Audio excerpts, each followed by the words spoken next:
पिछले पिछले पार्ट में ये सारी चीजें कवर करी। आंतरिक निश्लेषण कैसे करते हैं, ये सारी चीजें कवर करी। बाहरी निश्लेषण कैसे करते हैं, आंतरिक निश्लेषण जो अंदर की तरफ डेवलप हो रहा हो बेबी, और बाहरी निश्लेषण का मतलब होता है जो बाहर डेवलप होता है बेबी। जैसे कि बाहर ये अंदर से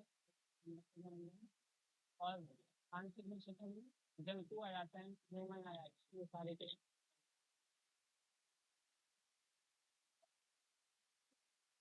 गुण परिवर्तन निषेचन के परिणाम स्वरूप न्यूनज बनता है जो विकसित होकर गुण में परिवर्तन होता है।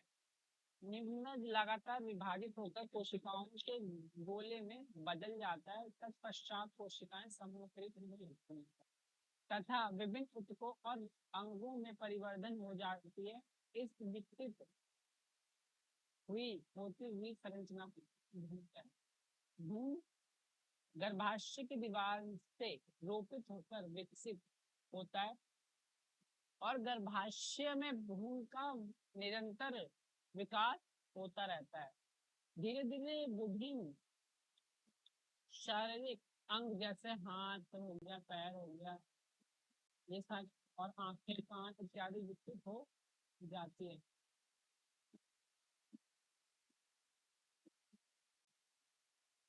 भ्रूण की अवस्था जिसमें शारीरिक भागों की पहचान हो जब उभर के आता है फिर उसे गर्भाशय कहते हैं। जब गर्भ का विकास पूरा हो जाता है तो वह नवजात शिशु को जन्म देती है। वो नवजात शिशु को जन्म देती है।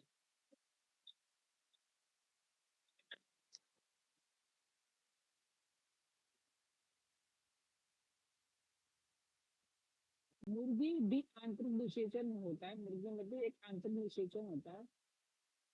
मनुष्य और गाय की तरह मुर्गी भी बच्चों को जन्म देती है।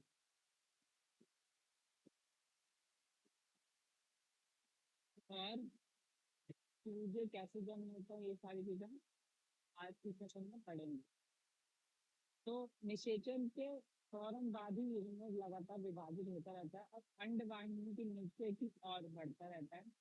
इसके नीचे बढ़ने के लिए इस पर सुरक्षित परत चढ़ाती जाती है।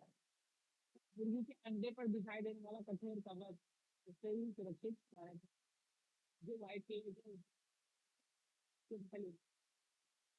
कठोर कवच कठोर कवच पूर्ण रूप से बन जाने के बाद मुर्गी के अंडे का निर्वोचित करती है। मुर्गी के अंडे को चूजा बनने में लगभग 3 हफ्ते का समय लगता है। आप अपने मुर्गी को ऊष्मायान के लिए अंडों पर बैठे देखा होगा। क्या आप जानते हैं कि अंडे के अंदर चूजे का विकास इस अवधि में होता रहता है? चूजे के पूर्ण रूप से विकसित होने के बाद कवच प्रस्फुटन से चूजा बाहर आता है।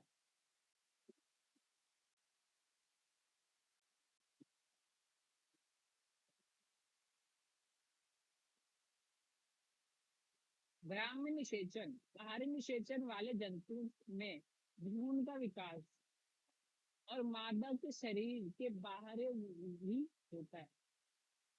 अंडवाहिनी के अंदर विकास होता रहता है। भ्रूण का विकास भ्रूण पूर्ण होने पर अंडवाहिनी में अंड व्युत्पत्ति होती है। आपने तालाब अथवा झरने में मेंढक के अंडे या टैडपोल को तैरते हुए देखे होंगे, जो छोटे छोटे से होते हैं, वो नॉर्मली तालाब में पाए जाते हैं। जरायु और अन्य प्रजनक जंतु किसे कहते हैं? जरायु वह होता है जो सीधे ही जंतु से सीधे शिशु में जन्म देते हैं, और अंड प्रजनक का मतलब होता है कि अंडों से निकलता जंतु, इन्हें बोलते हैं अंड प्रजनक। हमने जाना है कि कुछ जंतु विकसित शिशु को जन्म देता है जबकि कुछ जंतु अंडे देते हैं। जो बाद में शिशु विकास होता है वह जंतु जो सीधे ही शिशु से जन्म देते हैं, जिन्हें जरायु कहते हैं, और जो जंतु अंडे देता है और इसे बोलते हैं अंड प्रजनन। निम्न क्रियाकलाप की सहायता से आप ये सारी चीजें देख। तो इसमें कुछ ज्यादा इम्पोर्टेंट नहीं है, तो इतना याद रखना कि एक जरायु किसे कहते हैं और अंड प्रजनन किसे कहते हैं। जरायु किसे कहते हैं जो जंतु को जन्म, जो जंतु को जन्म देता है, और अंड प्रजनन उसे कहते हैं जो जंतु अंडे से बच्चे को जन्म देते हैं।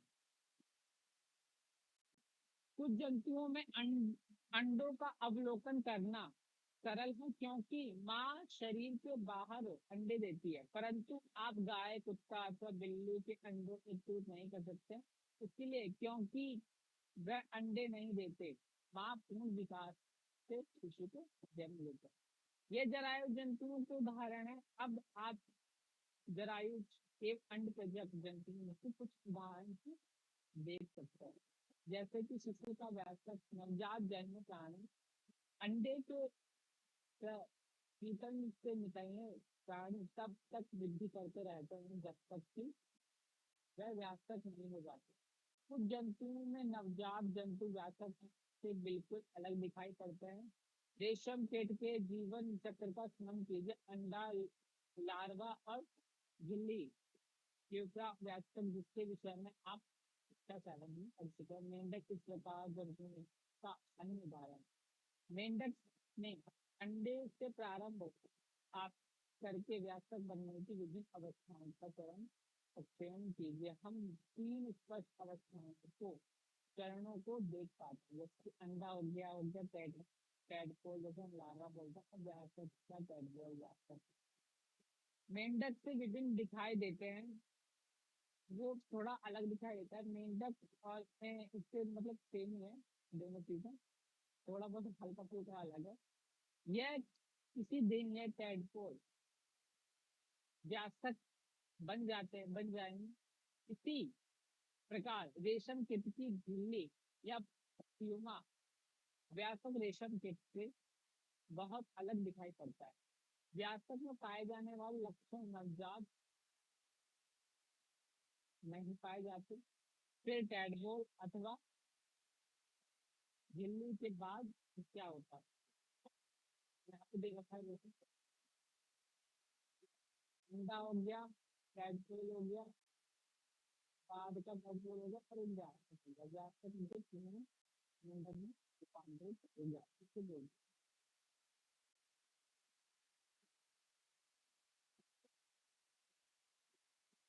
हाइड्रा, हाइड्रा एक एकल कोशिका है, ये आप देख सकते हैं। हाइड्रा में क्या हो रहा है, ये पूर्ण विकसित हो रहा है और ये अपनी तरह ही एक चीज को डेवलप कर रहा है। जैसे कि यहाँ पे देखिए हल्का सा निकला हुआ है, और यहाँ पे इसमें एक सिरे पे अपने एक और। वैसे अमीबा में भी द्विभाजन होता है। पहले अमीबा, उसके बाद अमीबा में 2 केंद्र दिखाई देगा, कई 2 केंद्र क्या होगा, विभाजित होगा, और ये फिर दोनों अलग अलग संस्कृति उत्पन्न होगी। प्रत्येक हाइड्रा अधिक उभार दिखाई दे सकते हैं और यह उभार विकसित होता है। नए जीव जिन्हें अनुकूलन कहते हैं, स्मरण कीजिए कि ईस्ट में कुछ अनुकूल दिखाई देता है। हाइड्रा में भी एक सरल जनक से निकलने वाले उद्गम में एक नए जीव का विकास होता है। इस प्रकार के जन्म जिसमें केवल एक ही जनक नए जीवों को जन्म देते हैं उसे अयैविक जन्म कहते हैं। मतलब एकल सिंगल कोशिका अगर जन्म दे रहे हैं तो उसे अयैविक कहते हैं, और जिसमें नर मादा मिलकर एक दूसरे को जन्म देते हैं उससे कहते हैं लैंगिक जन्म। हाइड्रा में मुकुलन नया जीव विकास होता है और इस प्रकार जनन मुकुलन कहलाता है। अलैंगिक जनन की अन्य विधि अमीबा में दिखाई देता है, और आइए इसे क्या से हम देख सकते हैं। आप अमीबा की संरचना के विषय में पढ़ चुके हैं। आपको स्मरण होगा कि अमीबा एक कोशिकीय जीव होता है और इसमें केंद्र के 2 भागों में विभाजित से प्रजनन प्रक्रिया आरंभ होती है। इसके बाद कोशिका भी दो विभागों में बढ़ जाती है। प्रत्येक भाग में केंद्रक होता है, मतलब हर एक पार्ट में केंद्रक होता है। परिणाम स्वरूप एक जनक में से दो अमीबा बनते हैं। इस प्रकार के अलैंगिक जनन को, जिसमें जीव विभाजित होकर दो संतति में उत्पन्न होते हैं, उसे बोलते हैं द्विखंडन। मुकुलन एवं द्विखंडन के अतिरिक्त कुछ अन्य विधियां भी इनमें एकल जीव संतति जीवों